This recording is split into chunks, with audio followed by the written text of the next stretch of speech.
अरे ये सिद्धि की अलमारी के सामने खड़े होकर क्या बड़बड़ा रही है? जा जाकर देख मेहमानों को विदाई की मिठाई मिली कि नहीं। अब हाँ माँ जी, क्यों नहीं, लेकिन पहले कपड़े तो बदल लूं। अब रानी आ जाती है सिद्धि के उन कपड़ों में जो वो ससुराल जाने से पहले घर छोड़ जाती है। अरे रानी, कुछ दिन रुक जाती। अरे ये तो सिद्धि बिटिया को मैंने ही दिया था, बड़ा ही फबता था उस पर, तुझ पर तो कुछ खास नहीं लग रहा। अब वो ना मेरे सारे कपड़े गीले थे तो सोचा पहन लूं। वैसे भी सिद्धि को कौन सा भी पुराने आउटडेटेड कपड़ों को पहनना है। वैसे भी ये सूट तो मैंने तभी पहना था, वैसे खास है भी नहीं ये। हाँ ठीक है, लेकिन ना मेरी सिद्धि पर तो जमता था। सारे मेहमान चले जाते हैं और सिद्धि ससुराल से मायके पहली बार आती है। अपना घर, अपना कमरा, अपनी अलमारी। ये बोलकर जैसे ही सिद्धि अलमारी खोलती है तो सामने उसके कपड़ों की जगह कुछ और ही रखा होता है। माँ, ओ माँ, जरा कमरे में तो आना।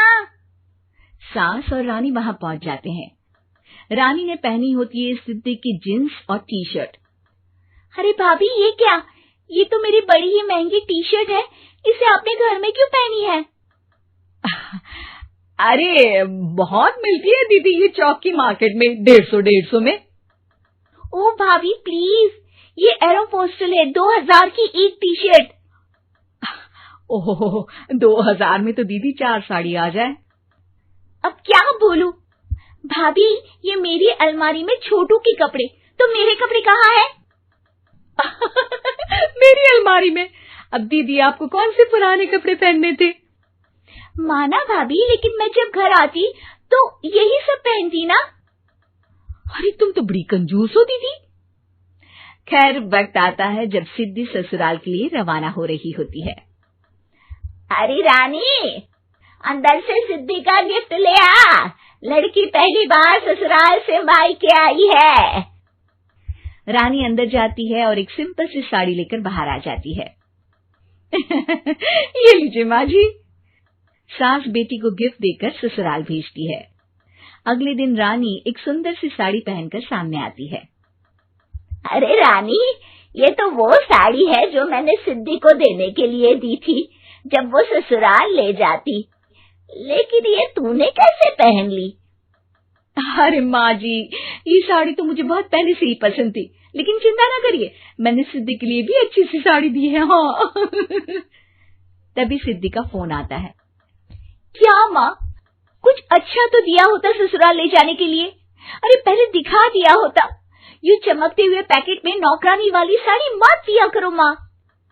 अरे बेटे, वो तेरी भाभी ने ना गलती से उससे पैकेट बदल गया। हाँ, मैं कल ही तेरे भाई के हाथ से तेरा वाला पैकेट भेज दूंगी।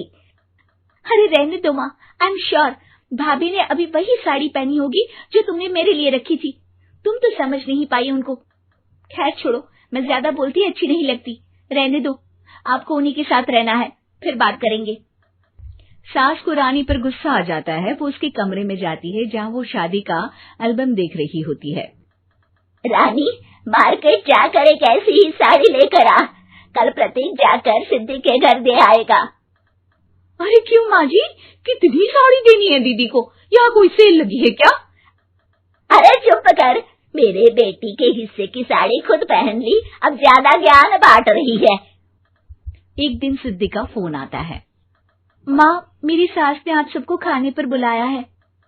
सारे लोग सिद्धि के ससुराल पहुँचते हैं। खाना खाकर वो लोग निकल रहे होते हैं कि सिद्धि की सास सभी को गिफ्ट देती है। अरे बहन जी, बेटी के घर का खाना खा लिया, यही बहुत है, जो आप ऊपर से गिफ्ट भी दे रही है। अरे बहन जी, आप भी कहाँ इन बातों पर विश्वास कर रही हैं। सास सभी को गिफ्ट देती है, लेकिन रानी को जो साड़ी देती है वो अजीब सी हरे रंग की, लाल रंग की बड़ी छाप वाली होती है। अरे छी, ये कौन पहनेगा? सासू माँ को तो जरी वाली इतनी सुंदर, और मेरे लिए ये नौकरानी वाली। अरे भाभी, दरअसल मैं जब भी घर आती थी आप वापसी में ऐसी ही साड़ी देती थी ना, तो माँ ने सोचा कि आपको आपकी पसंद की ही साड़ी क्यों ना दी जाए। बेचारी रानी, बोलती भी तो क्या।